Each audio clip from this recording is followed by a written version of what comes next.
You ever wonder what the Lizardmen are thinking when they have to face off against Cold Ones from the Dark Elves? Certainly some form of cold-blooded rage, no doubt. But anyway, today we've got this replay here from Cool Umbrella taking a very interesting Dark Elf cavalry-focused build with Morathi in the air. He's got a mix of Cold One Knights and Cold One Dread Knights, lots of heavy cavalry with some Dread Spears up front, and a second line of Bleak Swords against the Lizardmen, who are coming in with their own heavy lizards here. We've got Slawn of Metal. Nice to see that. We'll see how it goes here. Cohort of Waddle.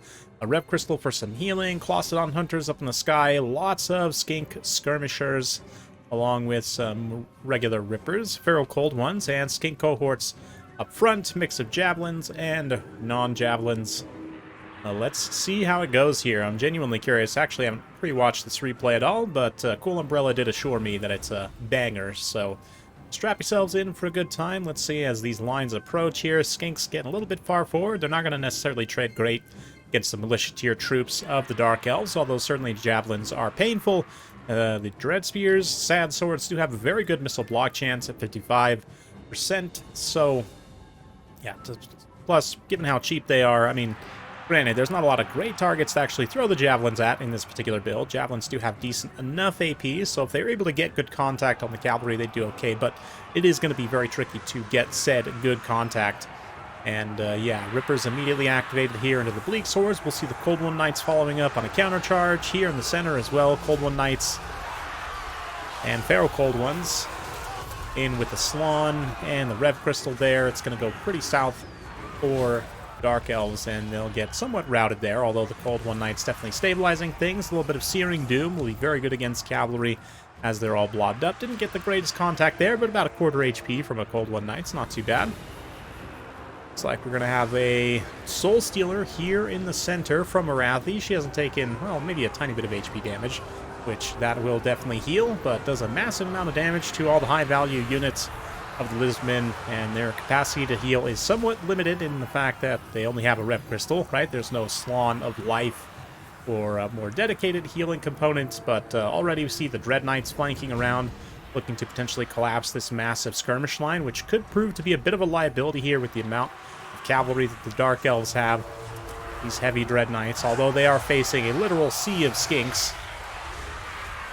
Intrepid as they are, charge in. We're going to get countercharged here by the Rippers, but these are not the Colossodon Hunters who are currently involved in fighting in the front line, although it does look like Cohort of Quaddle and them are going to detach from said front line and immediately maneuver to try and take on these Cold One Dread Knights. Another wave of Dread Knights smashes in, though. Got a couple of Cold One regular Knights routed away, but starting to come back. Their leadership intact. To a nice Searing Doom placement here. Going to do some fairly good damage to the Cold One Dread Knights. That dazed contact effect also debuffing their melee defense is quite good, although they do still have Murderous Prowess active on for a full minute.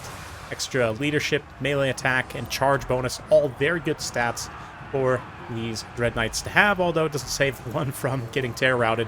Still some great Soul Stealers, though, slowly grinding down the high-value units, the Lizardmen. They could catch, especially the Cohort of Quaddle, but the Colossodon Hunters too, the Slawn rather, all important high-value targets to be taking on, but the cavalry's definitely suffering. We've only got one really healthy unit of Dark Elf Lizards here. One more unit of Cold One Dread Knights moving in to fight amongst the trees. Not the most ideal engagement, granted, not a lot of actual dangerous infantry here, so really it's on an even playing field in terms of Lizardmen, large units also being debuffed by the forest. But we're going to see another Soul Stealer here as Morathi moves down into combat, using her anti-large and good stats to try and pressure the Slawn Mage Priest. Yeah, good stuff there. Plus that Soul Stealer is going to be pretty good. Or is that, in fact, Final Transmutation? No. It is, is it Final Transmutation? Unfortunately, it wasn't the best placement if that was the case. Didn't actually get contact on a lot of the Dark Elf cavalry.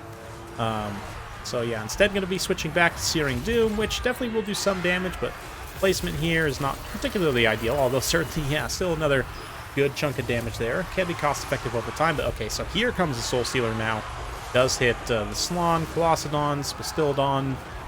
Not the Cohort of Waddle, though, and we do see here the Banishment being unleashed. going to do some damage to both sides, but obviously the multi-model units, the Dark Elves, are much more valuable, so it's pretty much fine either way. Lizardmen pretty far ahead on the balance of power at this point as the cavalry start to have some major issues, but never count the Dark Elves out while they still have Morathi on the field, especially given the Lizardmen's, again, relative lack of healing. Let's see if we can see the Bastiladon's Rev Crystal charges here. It's still got 5 charges, so it hasn't actually output that much healing up until this point. We're already, almost 5 minutes into the battle, so don't necessarily love Rev Crystals because of that fact. Like, yes, sometimes they can pay for themselves in terms of the healing they can output. You can actually mathematically calculate, right, based on the unit that they're healing and the value that they get. How much percent HP total does this actually heal? I have to actually check and see here. So 20-second duration, 0.5% HP per second, so heals about 10% HP. Yeah, I mean, given this thing is about 1,000 gold value, you're going to be needing to heal units that are, upwards of 1,500 to really pay for itself super efficiently. But anyway, let's see here as Morathi tries to make her stand. The balance power, again, heavily in the Lizardmen's favor, but battlefield situation-wise, I'm just not seeing it. I mean, the Core of Quabble is certainly powerful. The Salon is also a force to be reckoned with. Bastiladon's reasonably healthy, but plenty of support infantry in for the Dark Elves. Cold One Knights also are going to be moving in as well. The Shattered Dread Knights, even a few models that they have, are contributing somewhat to this fight. I guess a lot of that balance power comes from the fact that there are so many Skink Skirmishers still alive, and they managed to gat down Morathi. That's going to be pain, absolute pain for the Dark Elves. So right now they're having a hard time getting set and firing. I think they need to maybe spread out a little bit more. Salon goes down, though. That's going to free up some firing arcs, and see if Morathi gets blasted here. It looks like perhaps not. I'm not sure if the Skink Skirmishers are on fire at will at this point either, but they definitely should be. I mean, just wearing down everything that's left for the Dark Elves will definitely lead to victory, obviously. But yeah, again, I think they're trying to preserve their ammo as much as possible from Morathi. I don't see them actually firing, which, again, a little bit of a mistake. Like, even just the few shots that they put into these Dread Knights could have finished them off. Could have perhaps finished off these Bleak Swords as well, but instead they're letting the Dread Swords make contact here. And it looks like now actually starting to fire? I don't know. They're not actually giving the firing indication. But it's starting to rout, and Lizardmen gonna throw in the towel there. So unfortunate situation for, I believe that's Lenorm there, playing Lizardmen regular on the channel, friend of the channel. Just gets a little bit overwhelmed there at the end by those Dread Knights, and despite taking horrible initial losses, they were able to come back in the second phase and get some really good damage done.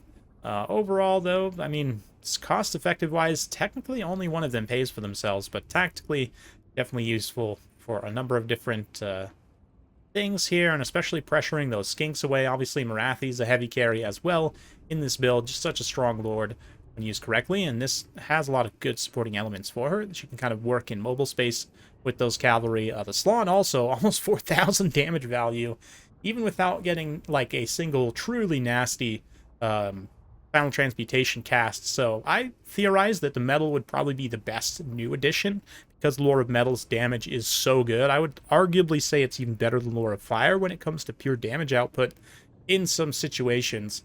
Yeah, very impressive stuff. Almost 4,000 damage value from the Metal Salon. Definitely need to try that out for myself. The rest of the build, though, I'm going to see a lot of units kind of struggle to pay for themselves. Even the Skink Skirmishers, again, I think, like, I understand trying to save ammo for more higher value targets, but I don't know, maybe a little bit more fire at will there could have perhaps swung things, but it's definitely interesting. Yeah, overall, very fun builds on both sides. Hopefully you guys enjoyed watching that.